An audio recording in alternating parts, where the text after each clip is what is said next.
Absolutely beautiful. Let's move on to a few quick fire questions. Yet another opportunity for us to get to know you a little bit better. And I would like to start off with this question. I would like you to pick one, either the 4x100 meter relay or alternatively the 4x400 meter relay. Which one would you choose? I wish I could say 4x1, but definitely 4x4. Yeah. All right, let's move on to this one. Name the international venues that gave you goosebumps when you competed at them.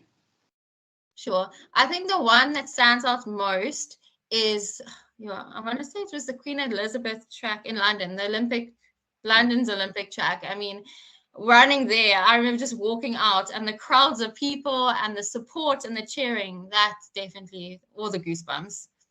Definitely. Let's talk a little bit about some of the favorite medals that you've won and maybe a specific medal that has a really, really special meaning to you.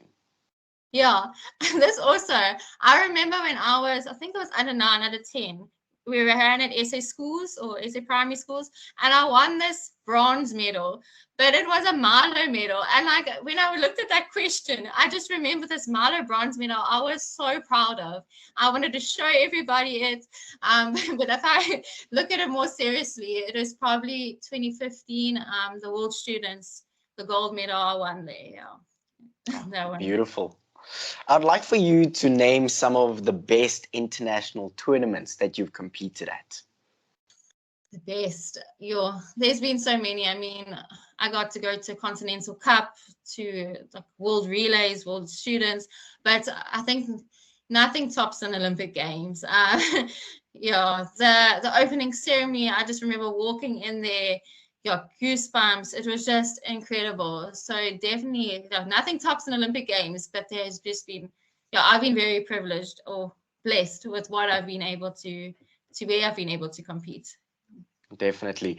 Let's talk a little bit about the process. I think a lot of athletes talk about the process. This is what I do in the beginning of the season. This is what I do in the middle of the season. This is what I do at the end of the season. But more specifically, they talk about their meal prep. And that's something that confuses a lot of people. Tell us a little bit about your pre-training and your post-training meals.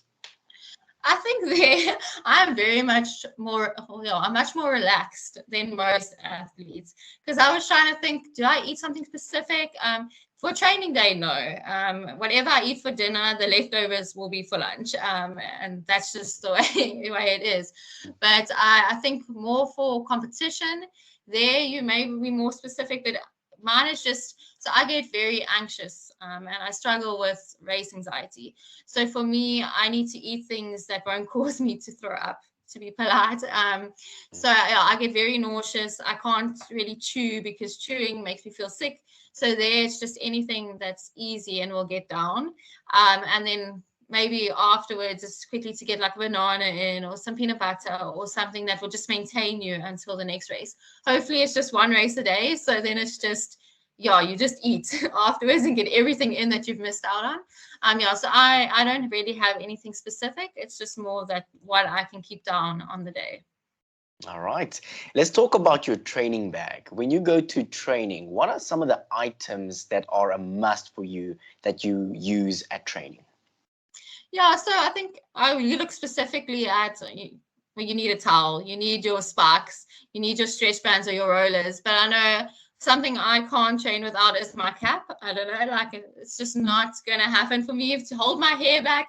The light is too bright, so it's definitely a cap, water bottle, and a sunblock. I am too pale not to have my sunblock on. And then obviously I don't go anywhere really without my lip mask. So I think it's just those really. Yeah. All right. What are your values as an athlete? Values. Well, I think it's to be who you are. So I think to be true to who you are, that stands out for me the most. Like if there's something happening that you don't agree on, not to just back away because it's easy, but to stand up and say no.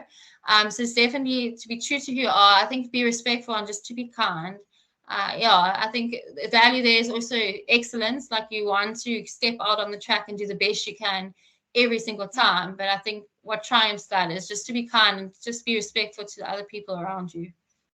Definitely. Let's talk a little bit about some of the international female athletes that you've learned from over the past few years. Yeah, I think we have to start first, obviously, with the South African internationals. I mean, is Caster Semenya. She's such a brave, powerful woman. And like, yeah, she's just to be admired. Her strength. Then Anna Neves, she was my previous training partner.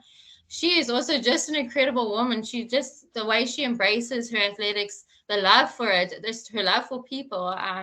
Then there's Wenda now. I think she also struggled a bit with mental health and how she's come through and how positive she is. And yeah, just how she just keeps going. Shelly-Ann Fraser-Pryce. Yeah, I think she's just an incredible woman. I think she also shows her and other athletes that you can come back from a pregnancy and be better.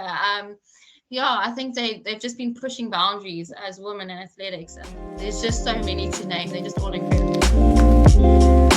You're locked onto the Sport MVT Insider, a podcast for unrelenting coverage of women in sport. Coming up this Friday, our athletes, coaches, and administrators answer the questions that you have always wondered about. If you haven't sent through your questions yet, just slide into our DMs, tell us your name, where you're from, and leave your questions, and we will make sure that we ask them. Keep it locked onto Sport MVT, where we celebrate women in sport.